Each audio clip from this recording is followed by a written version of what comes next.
I mean, obviously, at some point, everybody knows you by the fact that you managed Halle Berry, Oscar winner, you know, an amazing talent, but also someone who had amazing milestones in her career. She's the first black actress to win the Best Actress Oscar and things like that. So I mean, obviously, her I would say is your biggest success. Would I be correct in saying so? That Halle Berry is your biggest. Oh, she's the most successful in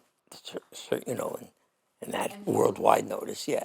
But when I was in business 7, 8 years before I met Halle. It wasn't like I just met Halle. I was in business in New York. What happened in those 7 years? But people, daytime soap operas, commercials, that was a big thing in New York. And I didn't know anyone. I just kept hustling. And I used to go around to do these seminars in these cities that were like close to New York City. I'd fly to Pittsburgh or to Baltimore and to give these seminars so I could meet people, meet clients, because no one was coming to me. What kind of seminars? About a little bit about show business. I knew more than they knew. Oh, you were giving seminars. I was giving it, and I thought. So fake it till you make it. Not fake it, but I knew more. They were getting knowledge from me because I knew more than they did. Yeah.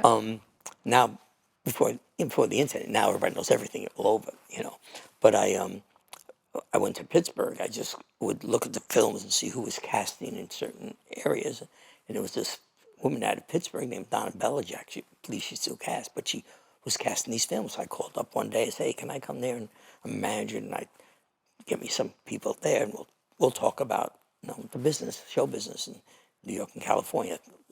Little knowledge I had, but and that's what I did. And I went there, and I saw there and met some people there, And then afterwards, Donna said to me, one girl I wanted to meet, but she couldn't get here.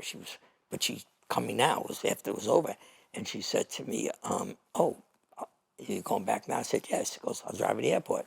Her name was Sandy Ferguson, and I said, "Oh, thanks." We started talking, and then one thing led to another. Talk, no texting and no cell phones. But I said to her one day, "Would you like to audition for shows?" And she said yes, and she ended up getting a daytime show. It's called Another World. Doesn't exist anymore. And from that, the reason I tell you that story is they were doing another show, and the casting director said they were looking for a black woman and a young girl. And I said, well, and urban didn't mean at that time hip hop. It just meant urban. She came from city or country. She was a country. And so she said, someone like Sandy, like a black. So I said, Sandy, a black woman like you? She goes, yeah, I was in a pageant with a girl named Halle Berry. And that's how it happened. Wow. And so basically, you make your own good luck.